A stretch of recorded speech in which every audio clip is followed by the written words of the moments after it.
Good morning, everyone. Today I will explore the intersection of capitalism and colonialism in the context of a significant current issue in Canada, the Wet'suwet'en pipeline conflict. Drawing on the course readings, Naman 2012 and World 2016, I will connect this ongoing land dispute to the legacies of colonialism and the capitalist exploitation of indigenous land. This conflict is a vivid example of how capitalism continues to drive resource extraction on indigenous territories, perpetuating the power imbalance established during colonization. My goal is to demonstrate how these systems, which we often think of as historical, are still very much active today. The Wet'suwet'en Nation in British Columbia has been opposing the construction of the Coastal GasLink pipeline, which is set to transport natural gas through their traditional territories. While some elected band councillors have approved the project, the hereditary chiefs who hold governance over the land have strongly resisted it. Despite this opposition, both the Canadian governments and TransCanada Corporation have pushed forward, leading to protests, blockade, and arrest of Indigenous land defenders. This conflict has garnered significant media attention, but the media often frames the issue as a clash between economic development and Indigenous resistance.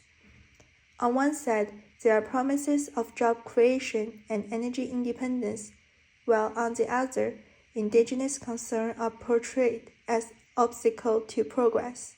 However, this media framing often misses the deeper colonial and capitalist contexts that are driving this dispute.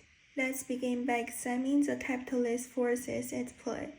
As Naman 2012 explains, Canada's capitalist system develops through the extraction of natural resources, starting with fur and timber, and now including oil and gas. The resource-based economy relied on the disposition of indigenous land as colonizers to control of territories to exploit them for profit.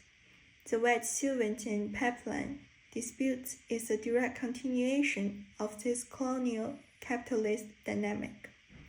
The pipeline represents not just a modern infrastructure project, but a continuation of the historical practice of exploiting indigenous territories for economic gain, without regard for indigenous sovereignty or governance structures. Naman's analysis of power inequalities in capitalism is crucial here. Capitalism thrives on maintaining power imbalanced. Those who control resources and productions, such as the energy corporation involved in the pipeline, hold the power. Meanwhile, indigenous communities like the Wet'suwet'en are sidelined in decision-making process, even when the land is questioned is theirs. This reflects the continuing colonial reality in Canada, where the economic interests of corporations and governments are prioritized over the rights of Indigenous peoples.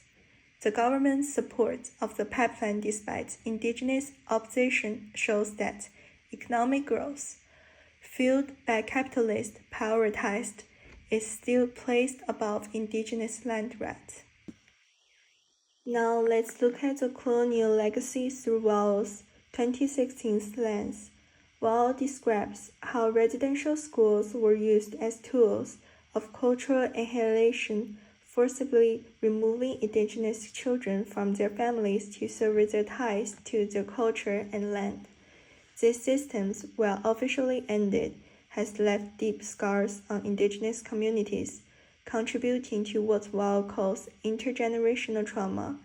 This trauma is central to understanding why the Wet'suwet'en conflict is not just about land, but about preserving Indigenous identity and sovereignty. The dismissal of the Wet'suwet'en hereditary chiefs, governance by the Canadian government and corporations, is a continuation of the colonial projects. where indigenous voice and governance are systematically ignored or undermined in favor of resources extraction. This conflict can be seen as a modern form of cultural annihilation where indigenous governance is dismissed in order to facilitate capitalist exploitation of the land. The Costco gasoline pipeline, like the policy that drove residential schools, treats indigenous land as a resource to be exploited rather than recognizing the deep spiritual and cultural connections indigenous people have with their territories. This reflects Worrell's argument that the colonial mindset persists, with indigenous people still battling the same power structure that sought to destroy the culture and sovereignty for centuries. In conclusion, the White-Sylvan pipeline conflicts offer a clear example of how capitalism and colonialism remain deeply intertwined in Canada. The project is a modern extension of the colonial capitalist system that continues to marginalize indigenous communities, prioritizing profits over indigenous sovereignty and environmental stewardship. Where the Truth and Reconciliation Commission has raised awareness about the harms of colonialism, real reconciliation cannot be achieved without addressing the capitalist systems that still drive land dispossession.